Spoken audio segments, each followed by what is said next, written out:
Joining us now for a reaction is South Carolina Republican Congressman Ralph Norman, who joins us from Charlotte. And here in Washington is Richard Goodstein. He's smiling like the cat who ate the canary. He's an attorney, Democratic strategist friend. Great to see both of you. All right, Congressman, I got to start with you. You guys got the House, you got the Senate, and you got the White House. And now we have a spendorama, which I imagine Barack Obama must be watching this somewhere comfortably and thinking, man, I got to hand it to you guys. You guys can do it better than I can. You can spend that money better than I can. What's going on here, Congressman?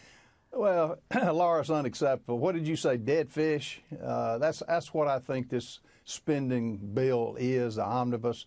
You know, it's really an insult to get a 2,200-page document and get 16 hours to read it. If you do the math, I have to read 137 pages an hour and digest it. And now we're on a 2-week vacation? Really? The system is broken. We've gotten the 12 appropriations over back in September.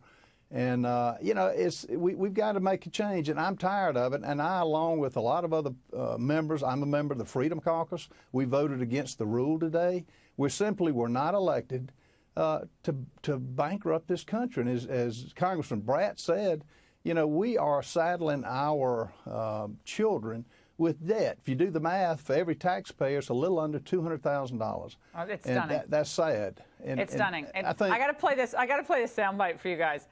Nancy Pelosi, who also seemed very happy, she had an extra spring in her step today, said this. Let's watch.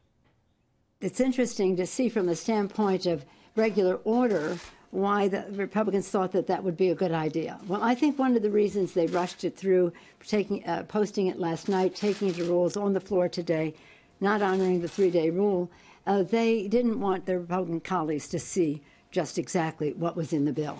Well, she's famously said you have to pass it to see what's in it. It's 2,000 plus pages. We stacked it up last night, guys. And no one's reading this bill, let's face it. You vote on it, you get the heck out of town. The Senate looks like it's going to vote on it tonight because they see what's the writing's on the wall. Richard Goodstein, look, I'm embarrassed tonight as a Republican. And that might not sell on TV, and maybe other networks are going to do all sex all the time. Maybe they'll have higher ratings. But I find this to be really important. We do not have the money for this spending. Republicans campaigned on this. And Democrats, look, if I'm you, I'm like sitting back going, what do we have to do now? Yeah. Good stuff. I feel your pain, seriously. I know where you've been and where Sean and others have been on deficit spending. At least when Barack Obama was running up trillion-dollar deficits, we had the Great Recession to recover from. Everybody's boasting now about how great this economy is, and to run trillion-dollar deficits in the face of that really is not right. And you talked with Sean earlier about sticking to promises, whether it's the border wall or balancing the budget or bringing coal jobs back. Yeah, as you put it, Donald Trump knew how to win the election. With all due respect, he knew how to win the election by saying things that everybody who knew policy knew he couldn't deliver on. No, I don't agree with you. You can build a wall. We can put a man on the moon. We can do all the innovation we've done in technology. I think America could solve pretty much any big problem ahead of it if it wants to. But in Washington, Richard, it's both Republicans and Democrats. I'm not letting Democrats off the hook because they're big spenders too. They just want to keep it all going because the lobbyists get paid, the lawyers get all the money. I'm a former lawyer. Believe me, it's nice to charge $700 an hour. But the American people demand real accountability. What bang are we getting for this buck here? Is it really going to make all those millennials safer and more prosperous and happier? Congressman, you can chime in here, but look, the Democrats didn't get everything they want, obviously. Republicans, no one's going to get everything they want. I'm not going to come here tonight saying the president was going to get everything. But it seems to me he has an opportunity or had an opportunity to go to the American people and say, I campaigned on this. I think this is critical for the future of the country. If the government has to shut down because both parties don't want to protect our country, that's really sad, but maybe we need to have a conversation about that. I think he had to do that.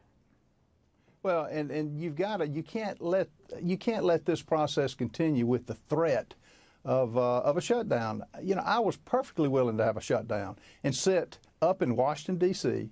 for 6 months or as long as it takes to not have the giveaway programs that we've had. Now, the Democrats are a huge part of this. If you look at the vote today on the rule, which all the rule was is allowing the budget to be voted on, It barely passed 211 to 207, and 182 Democrats. Of course, you needed the Democrats. They don't have enough Republicans, Congressman. They needed the Democrat votes. And of course the Democrats are going to support this. Why wouldn't they? Why wouldn't they support it? They're going to support it.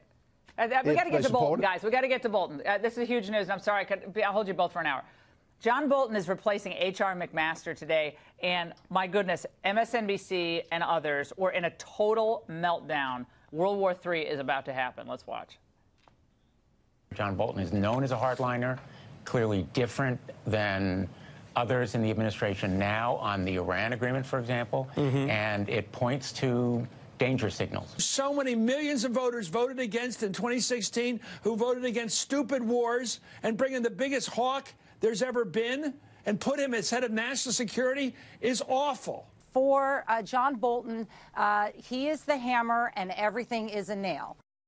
I've always loved that phrase, but come on, Richard, the idea that Bolton is going to, like, order Trump around. Okay, you're going to go to war in country X. I don't think so. Trump is not a military interventionist, even if John Bolton's more of a neocon, your view. But he's impressionable, the president is. I mean, the explanation was, well, McMaster was more fond of the Iran deal, and therefore Trump had to get rid of him. A lot. Well, my point is, though, we knew where he was. The Iran deal was a live issue during the campaign. Yeah. To say now, well, I hired this guy who didn't agree with me, why didn't you ask him when you hired him? And the fact is, John Bolton seems to be more interventionist, right? And at the same time that the president's thumping his chest about meeting with Kim Jong-un, maybe doing away with the North Korean nuclear threat, if we rip up that Iran deal within months, maybe, we don't know how many, Iran's going to be a nuclear threat in a region that's a tinderbox. Yeah, so. I think, Congressman, I think Bolton, he does have a lot of experience, obviously, at the UN. He knows the swamp, been in Washington for some time. Doesn't agree with the president. President does like to have these differing views on his staff still, I think. Your reaction to this, another shakeup tonight? It's a great hire. We've had Bolton in meetings on Capitol Hill. He's knowledgeable. He's straightforward. He will not agree with this president if he really doesn't think it's in the best interest of the country. But one thing good about the President Trump, he encourages that. Now, he is going to be the one to make the final decision. But John Bolton, I have the highest respect for. He is. We have not interviewed anybody in the meetings that I've had where he hasn't answered every question. He sat for an hour and a half to two talking about foreign policy. That's his bailiwick. That's what he likes. And I applaud the president for taking. And the press, MSNBC, when have you ever heard them compliment this president on anything? Never. He could, again, cure lung cancer, and they'd be like, why didn't you do it 2 weeks ago? I mean, no, there's nothing the president's going to do. They're going to love it. Great segment, guys.